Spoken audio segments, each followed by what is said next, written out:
Olá, desculpem eu me arrumar aqui.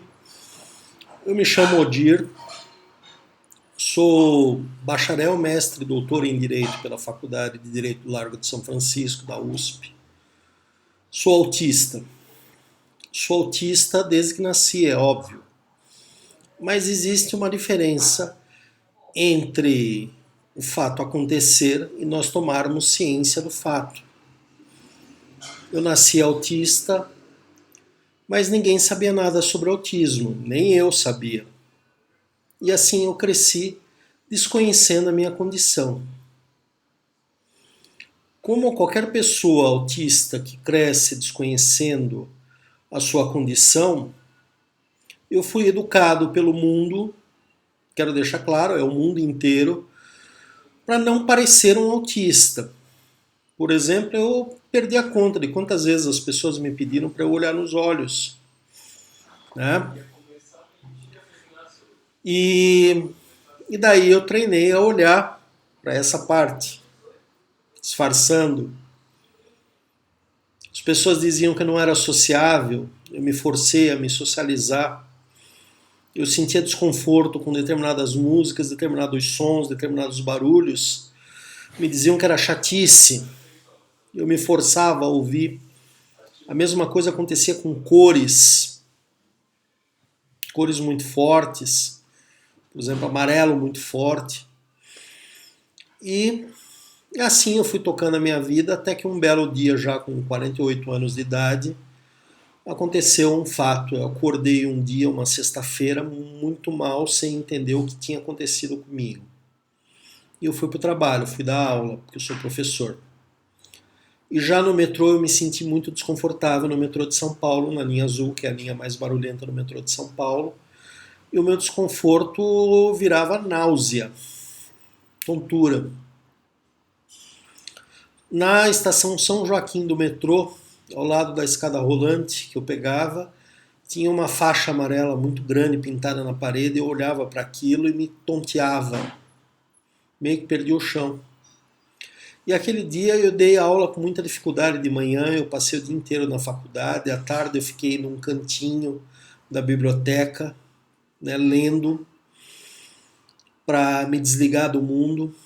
À noite eu dei aula, mas era um desconforto muito grande. E eu fui para casa e eu estava pior. Se o metrô de manhã estava muito desconfortável, à noite, para eu ir para casa, eu tive que descer em todas as estações e descansar um pouco para pegar o metrô novamente e ir até a próxima estação. E eu morava na zona norte de São Paulo, fazia um trajeto longo. Nem me passou pela cabeça, no meu desespero, sair numa estação e pegar um táxi, um Uber, nada. Esqueci disso. E eu cheguei muito zoado em casa. Muito, muito, muito, muito. Sensorialmente, eu tinha vontade de usar óculos escuros à noite.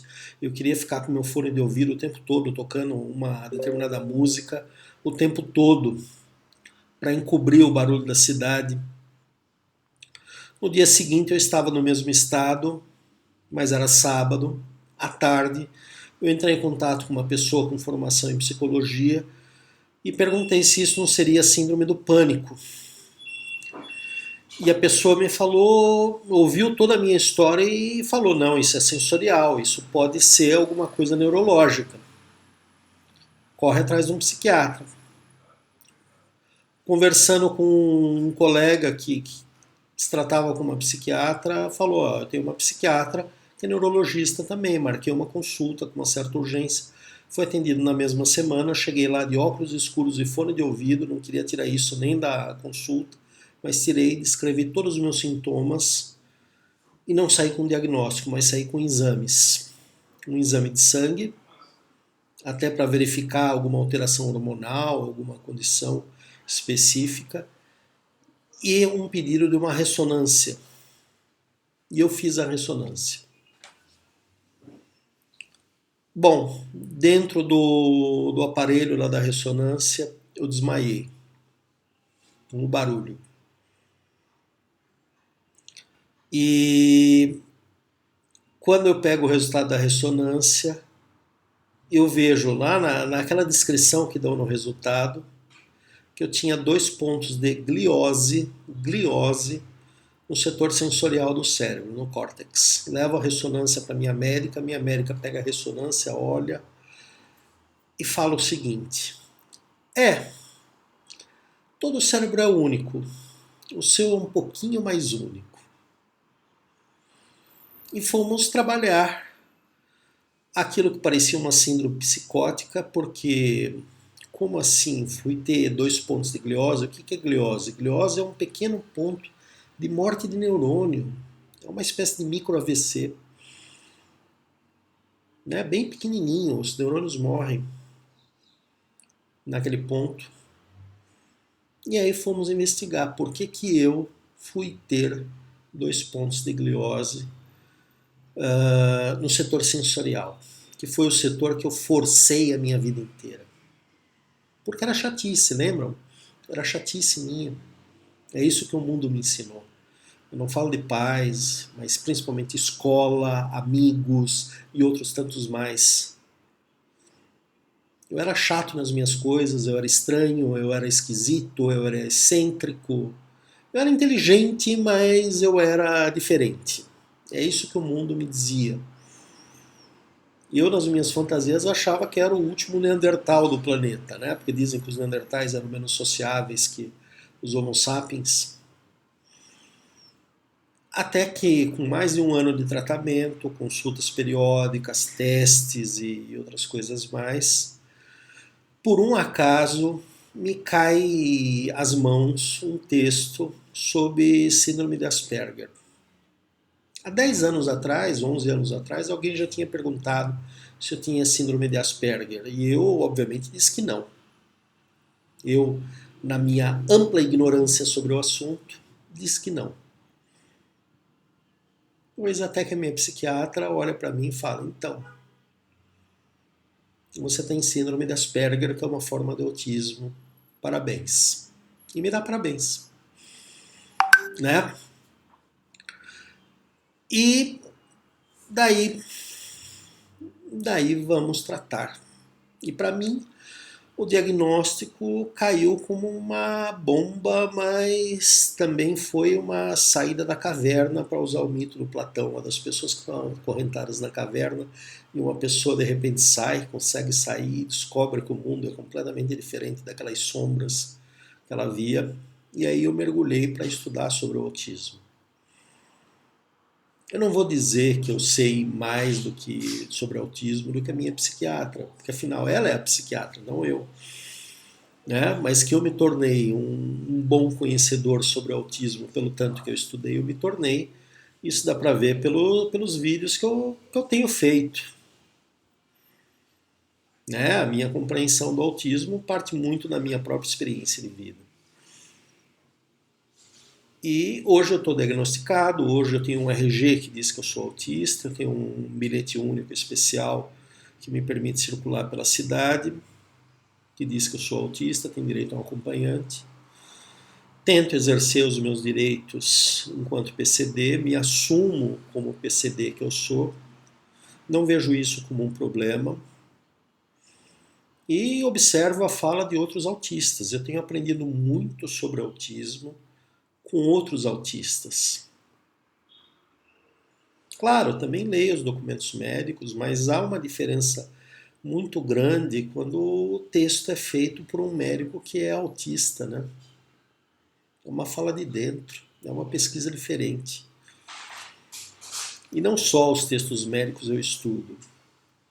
Eu tenho estudado mais recentemente, coisa de algumas semanas para cá, toda a teoria sociológica, antropológica em torno de PCDs, de pessoas com deficiência, em torno da deficiência, em torno dos deficientes. Né? Porque isso me atinge. E tenho estudado muito sobre a neurodiversidade, que é o movimento, principalmente dos autistas, né, que vem toda na esteira da teoria CRIP, teoria aleijada, como se traduz, que trata da inclusão de nós, pessoas que somos diferentes daquele padrão neurotípico, daquelas pessoas que têm 2 pernas, 2 braços, e etc. Nós todos que ou usamos cadeiras de roda, ou precisamos de uma bengala branca porque não enxergamos, ou precisamos de alguém nos falando em libras porque não ouvimos, ou nós autistas que temos aí uma baixa responsividade social, que temos comportamentos que são diferentes, que ficamos balançando as mãos dos nossos instintos, né? E eu bato na perna com a mão. Meus alunos, inclusive, me imitam o meu jeito estranho de ser, o meu jeito diferente de ser, que na verdade é um jeito autista de ser. Eu me assumo como autista, meu diagnóstico é público, não tenho por que ter vergonha disso, muito antes pelo contrário. Muitas vezes é a partir do momento em que que eu digo que eu sou autista, as pessoas param de me chamar de bizarro, de estranho, de excêntrico, de esquisito. Adjetivos que eu recebi a minha vida inteira. Eu prefiro que digam que eu sou autista. Prefiro 1000 vezes. E que entendam que nem sempre eu consigo olhar nos olhos. Isso não quer dizer que eu não esteja prestando atenção. Que compreendam que nem sempre eu vou conseguir uma festa, ou que eu diga, como eu já aconteceu em alguma festa, a pessoa fala, nossa, que legal que você está aqui. Eu falei, fica tranquilo, eu dobrei a dose do meu remédio. A pessoa ficou meio espantada, mas eu tinha de fato feito isso. Eu tomo medicação, eu preciso dela, lembrem, eu tenho 2 pontos de gliose no cérebro. Né? A gliose só tem no cérebro, eu tenho 2 pontos de gliose. Eu preciso dessa medicação para viver. Não acho ruim, não acho ruim, e dou graças a Deus a nós termos uma medicação hoje muito mais avançada. Claro, se eu tivesse sido diagnosticado na infância, talvez a coisa fosse pior, porque eu tenho 51 anos, imaginem há 50 anos, há 45 anos, o que era o conhecimento do autismo, se ainda hoje nós temos médicos que não sabem absolutamente nada sobre autismo. Minha mãe ia levar a culpa, assim, 40 anos atrás vigorava a teoria da mãe geladeira, né? Dizia que o autismo era culpa da afetividade da mãe, e não é. Autismo é uma condição neuronal, é uma condição biológica, e nós daí formamos a mente a partir desse substrato importantíssimo que se chama cérebro. Em resumo, meu cérebro é diferente de você, neurotípico. Ele é anatomicamente diferente. Uma ressonância mostrou isso. Né? E sendo assim, eu serei diferente de você. Aliás, nós autistas, cada um de nós é único, né? Cada autista é de um jeito, né? Nós somos únicos. Nós podemos dizer isso. Já os neurotípicos, desculpem, são todos iguais. Neuróticos, psicóticos, histéricos, para usar as categorias aí da psicanálise. Nós somos diferentes. Tenho orgulho de ser autista. Realmente, de fato, tenho orgulho de ser autista. E espero que esse canal e esse vídeo ajudem vocês. Se gostaram, desculpem o pedido meu, constrangido meu, né? Assinem o canal, deem o seu like. Isso é política no YouTube, é o mundo contemporâneo, mas é a ferramenta que eu tenho para transmitir o conhecimento que eu acumulei sobre o autismo.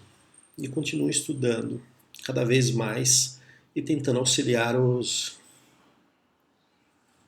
irmãos menores. Ok? Até mais.